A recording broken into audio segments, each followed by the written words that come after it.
You ever watch a moment happen in real time and feel your stomach drop before your brain even catches up?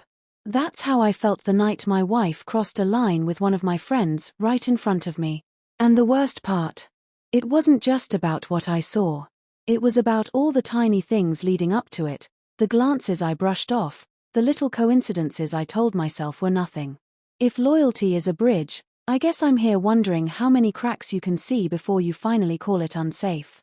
My name's Tyler, I'm 28 now, but when this whole mess started I was 26. That sweet spot where you think adulthood is automatic if you check all the boxes: job, spouse, mortgage. My wife Megan is 9 years older than me, 37 now, and she never really fit the older woman stereotype. She's all Converse sneakers, bad puns, and yelling at NBA games like she's the head coach. We met through my college roommate, Kevin.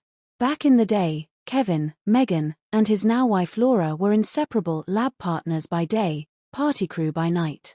I was just the guy tagging along, worried more about finals and whether my taco truck punch card still had a freebie left. Years later, at Kevin's barn wedding, Megan and I ended up sharing the world's messiest cupcake under swaying string lights.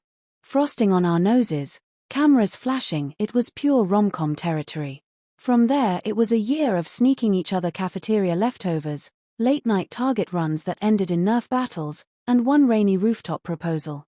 My parents cried, her mom ugly cried, and Kevin smacked me with a high five that nearly dislocated my shoulder. Fast forward to last spring, Kevin's birthday party in his backyard. The beer was flowing, the grill was smoking, and the conversation drifted. That's when Alex, a guy who once dated Megan for maybe 10 minutes in college, leaned over and asked me, "What would you do if Megan cheated?" I laughed it off, but he pressed. "Nah, seriously. Think she could?" Kevin smirked into his cup, and that's when I felt it, a little pinprick of unease right behind my ribs. Weeks later, we all rented a lake house. Families everywhere, kids chasing fireflies, couples playing cards on the deck. That's when I started noticing how often Megan ended up next to Kevin. Breakfast on the deck. They were shoulder to shoulder. Playing cards after the kids went to bed. Same thing. I even tried planting myself between them once, went to grab marshmallows, and came back to find them sitting side by side again, like magnets. My cousin Blake and his wife noticed it too. One night I confronted Megan.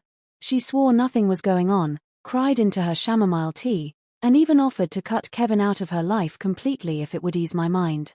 I chose trust. Slammed the door on suspicion.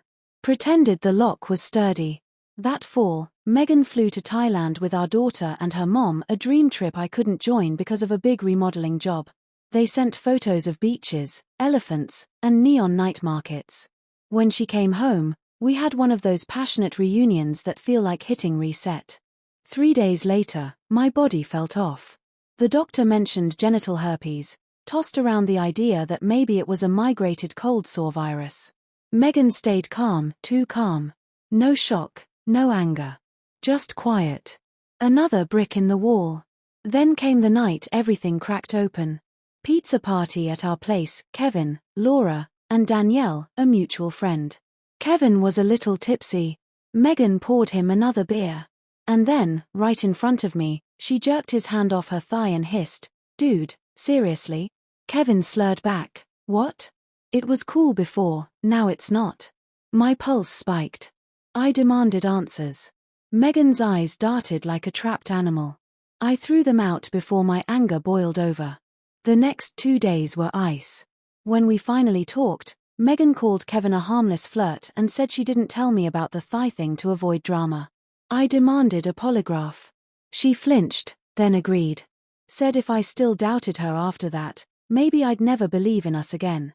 Since then, she's been perfect wife 2.0, packing my lunches, planning candlelit dinners, sending flirty texts with pet names I hadn't heard in years. Part of me wants to believe her. The other part says this is just damage control. Kevin's gone completely silent. Blocked on everything. But his shadow is still in every corner of my mind. I find myself replaying old moments, the sales rep who lingered a little too long, the all-business dinners, the late nights at work. I've started cross-checking credit card statements with Uber receipts at 2 in the morning, searching for proof I'm not crazy. Last month, my appendix tried to kill me. Laid up on the couch, pain meds in my system, I went down an internet rabbit hole about emotional affairs. One post hit me hard. Betrayal is replacing your partner in the secret future you're building in your head. That's exactly what this feels like, that somewhere in another timeline, Megan and Kevin rented a lake house for just the two of them, and I was never part of the picture. Now the polygraph's set for next Tuesday. Megan swears she'll pass. Says after that, she wants us in counseling. I said yes, but deep down it feels like I'm prepping a lifeboat while still clinging to the sinking ship. So here I am, telling this story on a summer night with the crickets humming outside, wondering if I'm the guy clawing at a mirage or the one who's finally ready to pull the fire alarm. You tell me, does almost cheating count when the door was already open?